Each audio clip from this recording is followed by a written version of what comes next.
Okay, so we've talked about Newton's second law for the last several lectures as it relates to linear motion.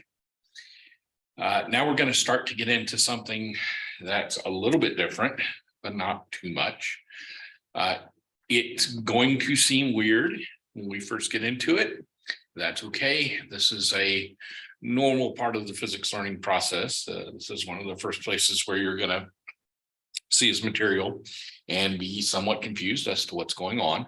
And that's okay. It's going to come to you just like the rest of it. So just hang with it.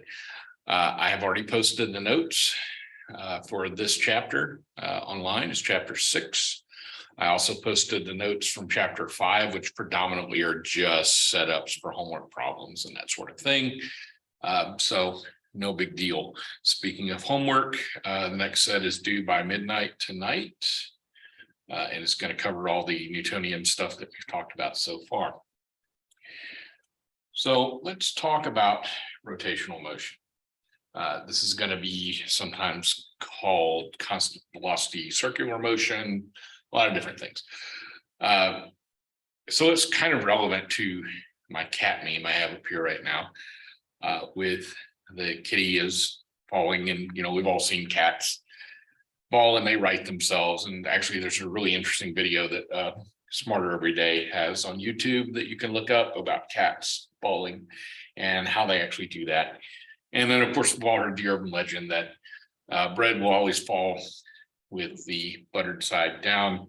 So you tape a piece of buttered bread to the back of the cat, drop the cat, and then connect the cat to a generator.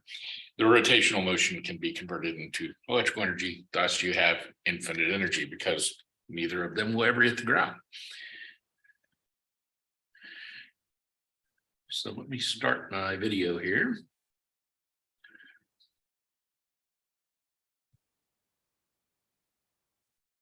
Come on.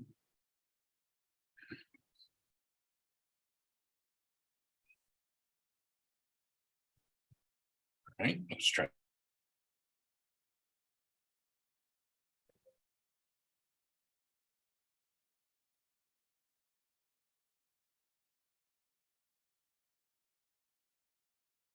Why my video decided to be stupid all of a sudden.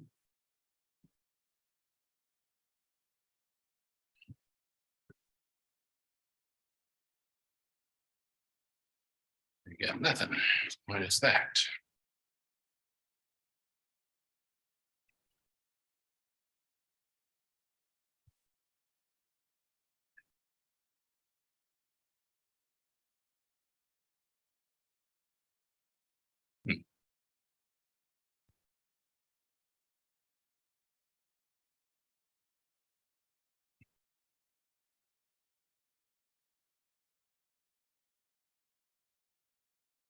Okay, we will do this a different way then.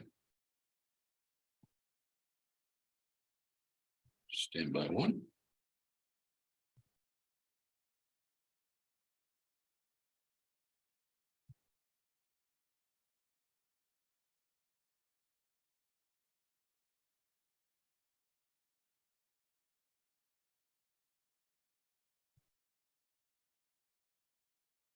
So let's look at the slides here. Won't be a whole lot of examples of things today. I'm just going to kind of talk through the first little bit of the slides here. And then on Monday, we'll work through some examples. But I think it's important that you see the concepts that we're dealing with here first, before we go into the mathematics that supports it. So again, as I said, this is chapter 6. This is uniform circular motion. We're also going to talk about gravitation, which is going to lead us into energy at some point. So we have this illustration here of this Formula One car. And we've all kind of seen a car race at some point. Generally just go fast, turn left, right? Cars going around in circles. We even see this on the highway in your daily driving. You have to go around a turn. And we see a lot of physics with this problem that you may not think about all the time. So, for example, when we watch the car go around the turn, what we're really seeing is circular motion. Now, we're not seeing a complete circle, obviously. We're just seeing an arc. We're seeing a piece of that. But the same laws, the same mathematics, the same rules of physics are going to apply to that over that arc. We've also got the wheels on the car that are turning. And of course, the faster the car goes, the faster those wheels are going to turn. There's a lot of things that are going on here with the circular motion that we might want to find out. You might want to find out, for example, as we go around the turn in the race car, how fast can we go around that turn before we flip the car over? You've probably seen this on the highway. Somebody tries to take a turn too hard, ends up in the ditch, flips the car. You might have also noticed, if you've ever seen footage of a car race, NASCAR, IndyCar or something, that the track has a bank to it. It's not perfectly flat. In fact, it's deceiving on TV how steep that bank actually is. You probably could not walk up it. Sometimes they can be 40, 45 degrees of bank. And we're going to see why that is. And we're going to do the math that talks about it and how that relates to rotational motion. So if we take a look at this diagram here, we have a CD. This is a thing that we used to record music on, just a flat disc. And if you think about this circular disc as being a collection of points. So remember, when we talk about points from a mathematical standpoint, they're dimensionless, right? They're just some spot. It's just like our spherical cow problem. So if we pick any point along that CD, if those points are aligned, starting from something very close to the center and going all the way out, we know that those 2 points are always going to be aligned. But they're traveling in a circle, right? They're not traveling in a straight line. So these points, these pits on the CD, they move along the line from the center edge, and they all move through the same angle. So the angle we're talking about here is if we start from, say, this horizontal line, and then we rotate the disc up some distance here. You can see that if you were to extend these lines back into the center, you would get a point here in the middle, and that starts to look really, really similar to a right triangle, except it's not.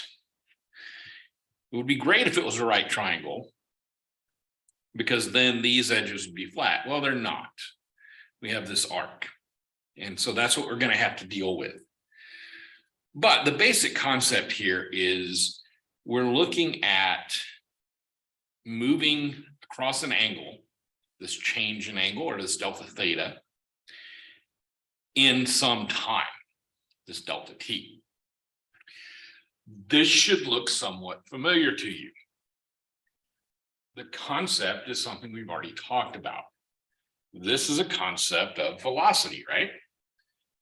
Remember back from like week 1 of this course, we talked about velocity. And we define velocity as being the change in distance per the change in time. Well, in this example, what is theta? Theta is just some distance, right?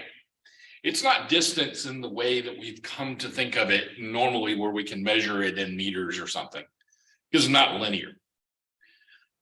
This is an angular distance. In fact, it's not really as accurate to call it a distance as it is to call it a displacement. So the displacement per unit time is the definition of velocity, right? Well, in this case, we know we're talking about angles. We're talking about angular displacement.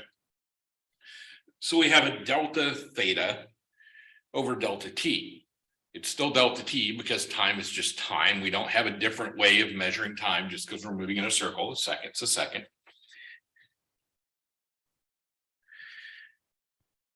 So what we can find is that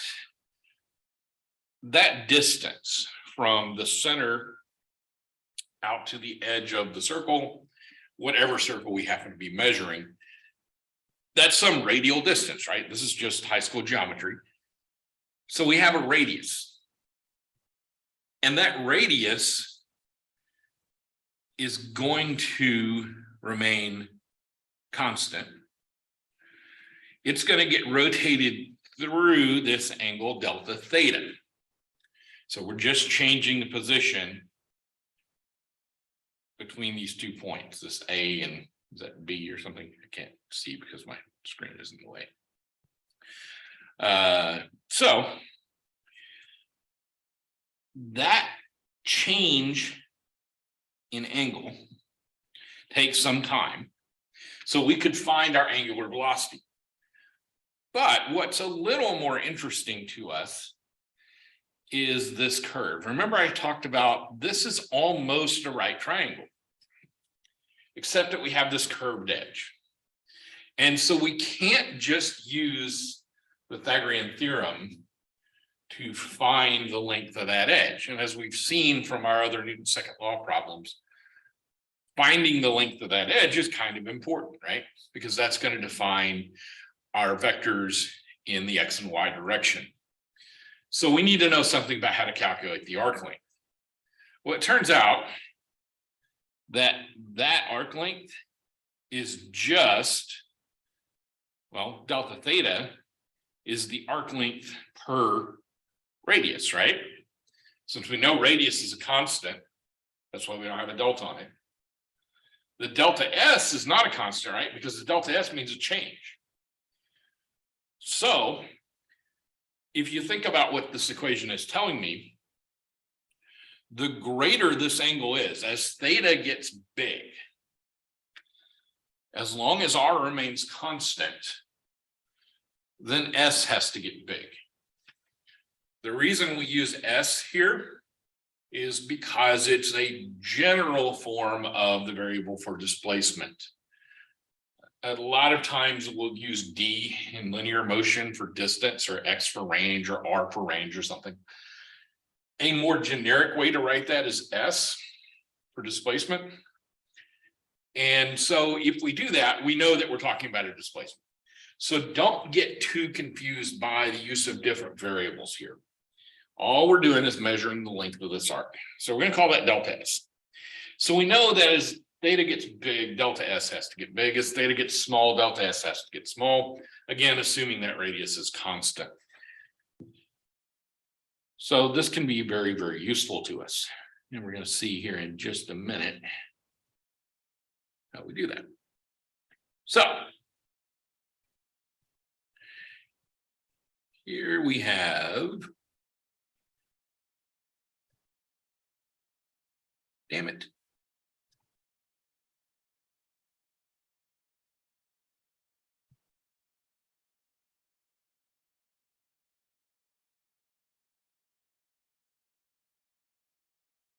All right. So here we have these 2 points, point 1 and point 2. Notice that they lie on the same radius, but they're different distances away from the center. Well, what we're going to find is that these 2 arc lengths are going to be different. Okay. And that should be pretty obvious just from looking at the diagram, that this arc here from the top vector curving down 2.1 has got to be shorter than the vector covered from the top vector all the way down to 0.2. So if we want to know what that distance is, that radial distance, then we need to know that arc length. Well, since delta theta, we could easily measure that, right? Because the delta theta, the change in theta, is not dependent on the radius. If we start close into the circle and our delta theta is 10 degrees, let's say, that's going to look pretty small. But as we get further and further away from the center, that delta theta starts to look pretty big, but it still doesn't change. It's still 10 degrees or whatever it is. So our delta theta is going to be the same. The angle remains the same. What's changing is that arc length. And the arc length is changing because we're measuring from a different radius. So we simply use our formula of delta theta is delta S over R. So to find delta S1, if we know delta theta must be a constant, and our R1 is constant, meaning we're just going to track that one point all the way around the circle, then delta theta has got to be equal to delta S1 over R1. Similarly, for our second arc length, S2, delta theta is still the same. The thing that changes is that arc length, that's what we're trying to find, and it changes dependent on how far away we are. So that's our R, R2 in this case. So why do we care? What we want to do is to use that information to translate from our rotational motion to our linear motion. So the example that's given here is we have a car. This car is moving to the right of our screen with some velocity. We're going to call that velocity V. And so we notice that it's defined here. We've got this green vector V. So that is the velocity of our car. We know the radius of the wheel is R, small r. And then we have this weird looking symbol here. It looks like the W in Walgreens. It's not W, it doesn't mean Walgreens. That is a Greek letter called omega. That's lowercase omega. You might be used to seeing the uppercase omega. I think there's a watch manufacturer called Omega that uses that logo. We use it for resistance and electricity. This is just a lowercase version of that. So why are we using omega for radial velocity and not V? Well, because it would get really confusing, right? Because we already have defined a V for our linear velocity. And now we need something to talk about angular velocity, because those two are going to be different. That wheel is going to spin at a much, much different speed than the forward velocity of the car. It turns out, this is one of the first really kind of important equations that we're going to need here, that the speed, this linear velocity, is dependent on the radius of the tire and how fast that tire is spinning. So our velocity is r omega. Think about what omega is. Let's go back a slide. Omega is a velocity, right? So if velocity is change in distance per time, then we need to have a distance. Well, we can find a distance, right? That's this arc length. Remember, we're talking about rotational motion. We're talking about things going in a circle. We're not talking about linear. We're not talking about straight lines anymore. So we need the distance that it's traveled around the arc. So that's where we need our delta S. Well, I can find that because I know the radius and I know the angle. Notice in this diagram, we're just talking about stationary, right? We haven't even started talking about motion. Motion is dependent on time. As Albert Einstein said, time was invented to make motion seem simple. So we haven't talked about motion in this diagram. We're just talking about measuring distances. But if I can measure a distance and I can measure a time, clearly I can, I have a stopwatch, then I can get a distance per time.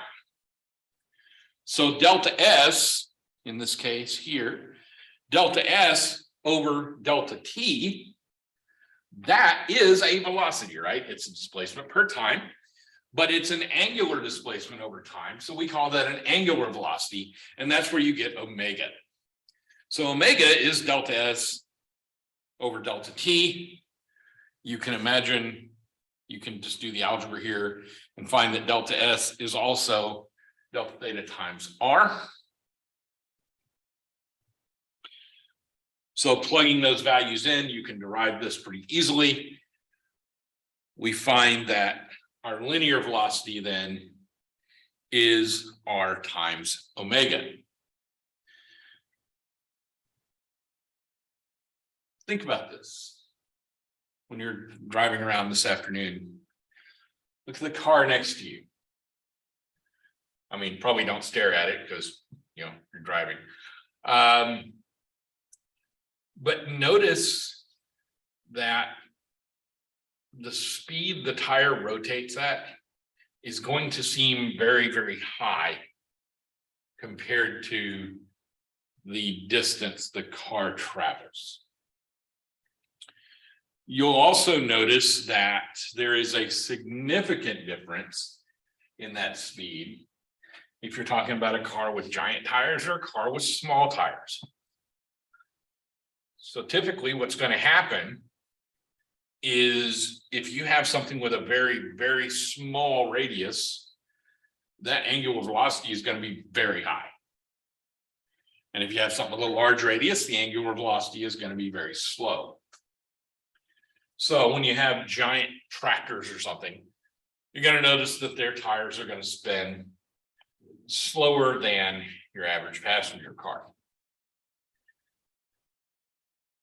We have a way to measure those velocities, but generally we don't talk about arc length per second.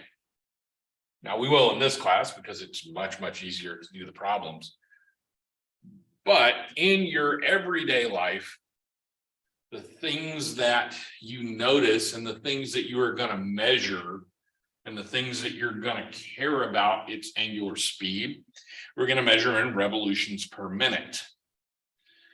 Meaning how many times, if we imagine a point on the edge of this tire, and we start measuring at some time when it's, say, parallel to the ground, the amount of time for that point to go all the way around and then back to where it started is what's called a revolution.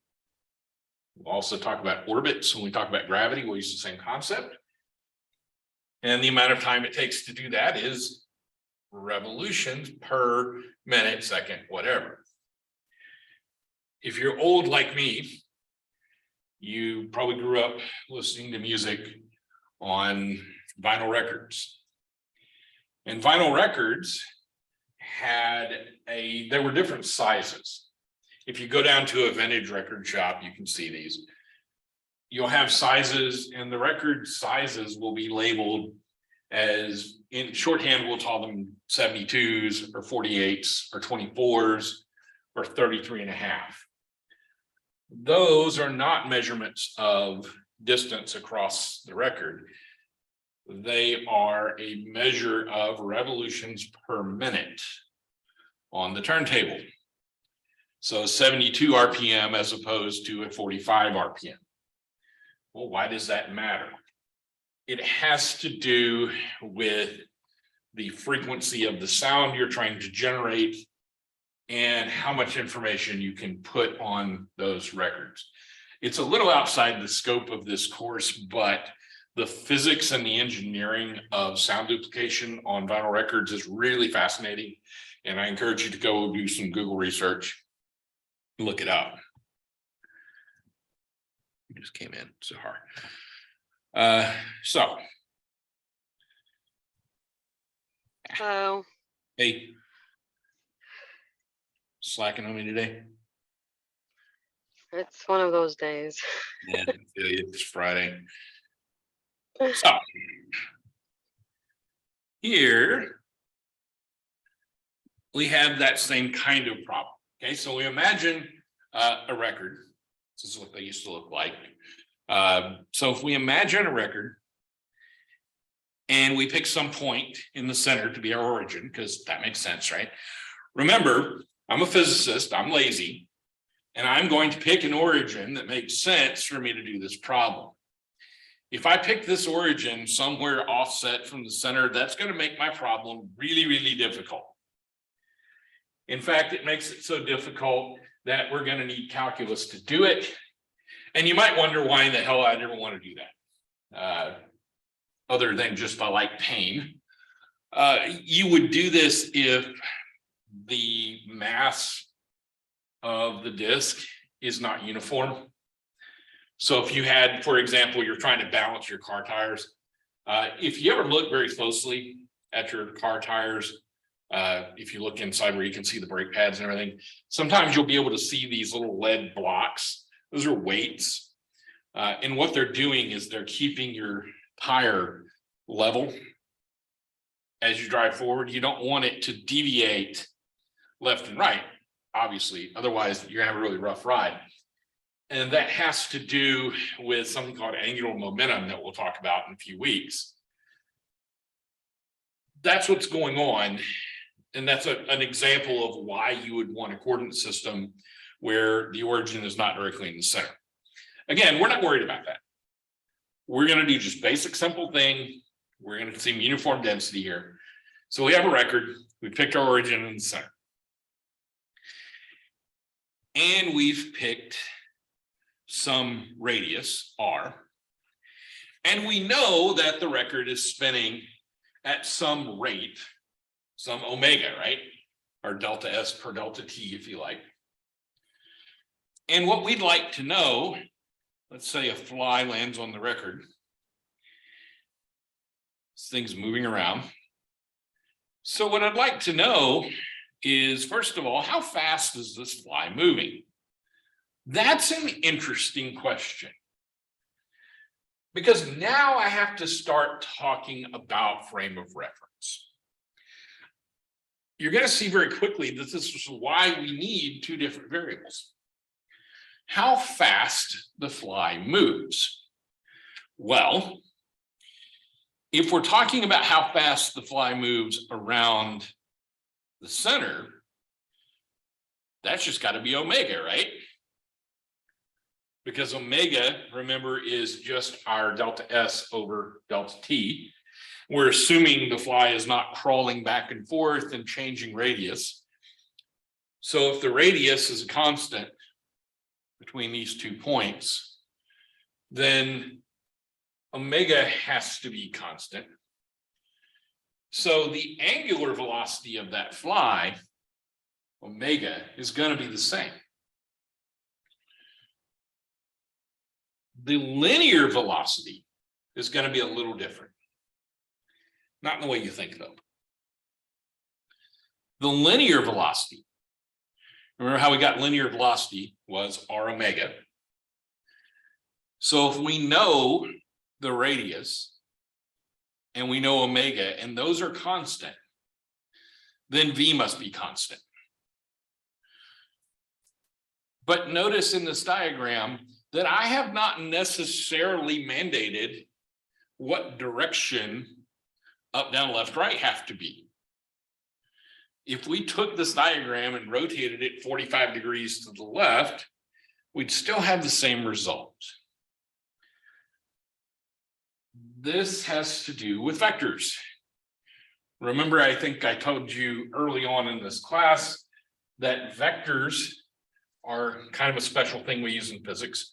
Vectors have magnitude and vectors have direction.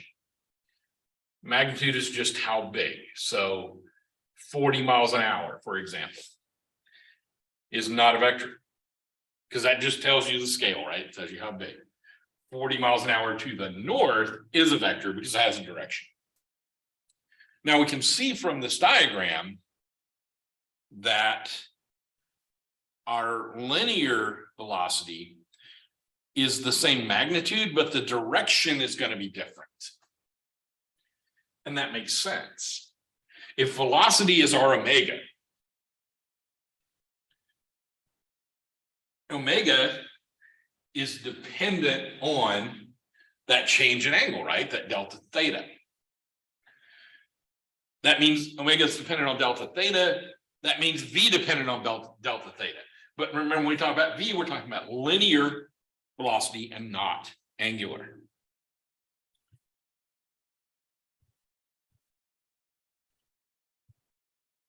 So here's just a different way to look at this. So we have some object, and we're doing linear rotational motion here. And we want to look at the change in velocity. So here we have some circular path. We have some origin at A, have some point B, some point C. So if we take a look at this, we notice that the distance between A and C, the distance between A and B are the same. That's just a constant radius. We've got this arc length, delta S, but remember I said earlier, this is not a right triangle problem. Well, what we can do is take a look at this. Let's take a look at the line that would be created. So we're going to call that delta R, just some small change in R, right? It's not this R, it's this linear distance between B and C. Well, let's go back to our basics. The change in delta V is seen to point directly towards the center of curvature, right? If we look at our two vectors, our delta V1 and our delta V2. So here's our V1, here's our V2. If we pull these out and we make a little diagram of these, and then we make another vector, delta V, using our vector math, tail to head, we'll notice that no matter where V1 and V2 are, this delta V always points to the center of the circle. It's going to be the difference between the two vectors, obviously. So our delta V, now we need to think about this. What do we have from linear motion that talks about a change in velocity? Well, if we're talking about a change in any quantity, we're generally talking about a change in that quantity with respect to time. So we need something that looks like a delta V over delta T. We already know what that is. That's the definition of acceleration, right?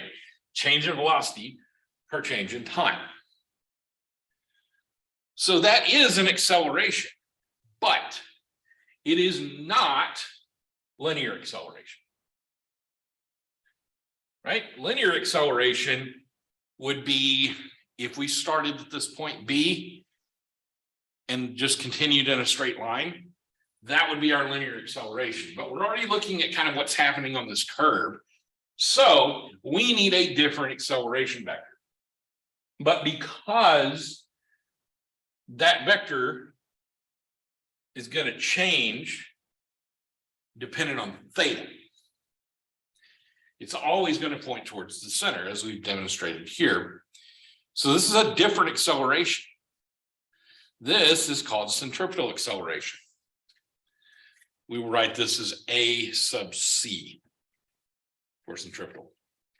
So that's our delta V, where delta V is the change in the linear velocities. over the change in time, because time is just time. It always points towards the center. If theta or delta theta is very small, then this delta S is the chord length. And as long as theta is very, very small, delta S and delta R are going to be really, really close together. So if you need a quick estimate of what's going on there and finding out if you're right and you want to do a right triangle problem, assume theta is very small, and you should get, if you work the triangle math here, you'll get a very similar answer there. We cannot assume that, right? Because what does very small mean? Well, this is a trick that physicists and mathematicians like to pull on our students. We will talk a lot of times in general terms of very small or very large. What I mean is if something in context of the problem is small enough that it can be ignored. For example, if I'm looking at the radius of the tire on my car, and I want to look at that distance traveled, that arc length traveled, if theta is, say, 1 degree, well, over that very small arc length, that very small radius, 1 degree is meaningless. So over 1 degree, my linear and my arc length are going to be really, really close together. But if I'm talking about the distance between the sun and Saturn, 1 degree gets significant out there. So we can no longer consider theta to be very small. So it's contextual. So whenever I talk about things like this and I try to generalize, if I say for very small theta or very large theta, very small t, very large t, you can imagine when I say very small, think about what if it's really, really close to 0? And if I say very large, think about what if it's very, very close to infinity. And if you like, you can do the algebra and plug in infinity signs and zeros where necessary. And you'll find that when we get into those situations, a lot of those variables go away. So why do we care? Here is a car that goes around a track, following a circular path. We're going to be accelerated perpendicular to the velocity, right? That's our centripetal acceleration. Here's our linear velocity. And here's our distance. So the magnitude of this, we're going to see in an example later. So we can see from this diagram, including our not quite spherical cow, that we have a velocity, we have centripetal acceleration. Now, think about Newton's laws of motion. If there is an acceleration, there must be a force, right? Because F equals ma, as we know. If there is a centripetal acceleration, assuming that this car, this particle has mass, then there must be a centripetal force. That's interesting. So I have centripetal force that's moving in the direction of the acceleration. But the car wants to move outward. That's centrifugal force. It's different. So the problem that we're going to do with this next week is going to be looking at how much force is generated from this centripetal force and how much do we need to overcome it. And we're going to notice that those forces are going to get weird. They're going to change depending on this acceleration, this centripetal acceleration, which, as we know, is dependent on radius. So we're going to find that the smaller the radius is, the more force you're going to get. This is why if you go watch a movie like Top Gun or something, if you just hate yourself and want to see a bad movie, you'll see these fighter jets in these very high bank turns. And you'll hear them talk about pulling G's. So this is an acceleration due to gravity. Well, what G-load is looking at a ratio of this centripetal acceleration to the acceleration due to gravity.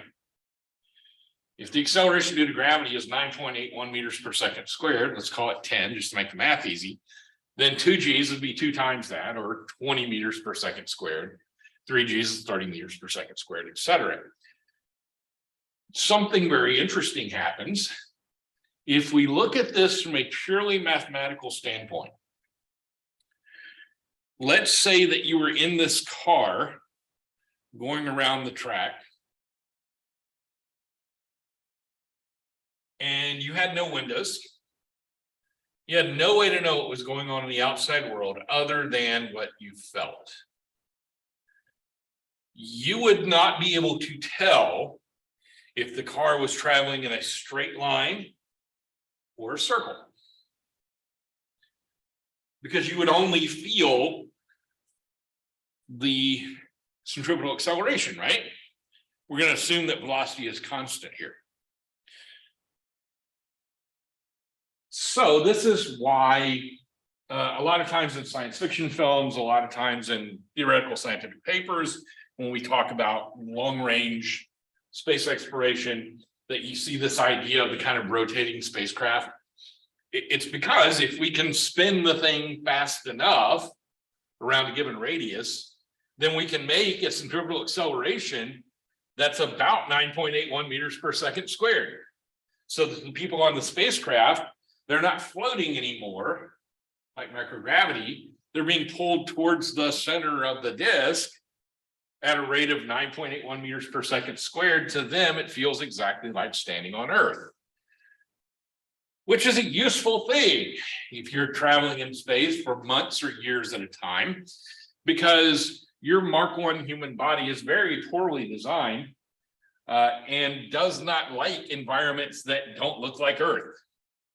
So you're going to have a really hard time physiologically spending extended amount of times in zero gravity or extended amount of time under increased gravitational load. So we want to replicate the environment of Earth as closely as possible for these long trips. And this is a technique for doing that, is using rotation and rotational motion. So here's what I was talking about with our centripetal force. It's perpendicular to velocity. It causes uniform circular motion. The larger that centripetal force is, the smaller the radius of curvature and the sharper the curve. So they've tried to illustrate this here, and I don't think that's a very good diagram. So I think that's where I'm going to stop for today. On the next lecture, I'm going to continue this, and we're going to go to the whiteboard, and we're going to do some sample problems and start putting this all together and kind of start combining the circular motion stuff with the two-dimensional motion stuff that we've already been doing. I think you should be starting to see at this point in the course why I generally designed this course to not have a final exam, because everything kind of builds on itself anyway. So by the time we get to the end of the course, you're going to be doing, every problem is going to use concepts that you should have learned in the beginning of the course anyway. So I see very little value in making you do this big long test on things you already know how to do anyway. But it's on you to stay up with it. Yeah, Okay. I watched your YouTube oopsies yesterday. Yeah. I like your shirt. I don't know where you get all those cat shirts, but that's a nice one. Oh, my cat shirt with Tomcat? Yeah, he's a good boy. Yeah. I have another shirt that's like a Hawaiian shirt that I custom ordered, and it has pictures of Huh. my actual cats. I sent the company pictures of Oh, okay. your cats. On. Pretty cool. I have a Persian cat, and Very good. Does anybody have any so questions fun. before we're done here? I'm gonna stop the recording. Yeah, about the quizzes, Yeah, I work ahead because that's my rhythm of yeah. learning. I like to go ahead and do the quizzes ahead of time. Uh-huh. So when I'm coming to class, like I'm listening to class, I don't feel like I don't know what I'm talking about. So just so you know, that's why I do some of my quizzes ahead. I even do that with my chemistry as well. Yeah, I'm okay with that. It's the way I learn. Everybody learns different, but Do what you have to do to learn this stuff, right? And okay. I think that probably benefits you because you can kind of see what's coming and where I'm going with them. Yeah, that's why I do it. And And I guess I learn faster like that. that's good. And I've been trying to label my lectures up on the YouTube channel. And I've been trying to kind of label what I talk about in that lecture so that when you're Mhm. working those problems, you go, I don't remember how to do that. What lecture was that in? It should be easier to find that way. Yeah, it's good to label. Okay, anything else? All right, let me stop the recording here.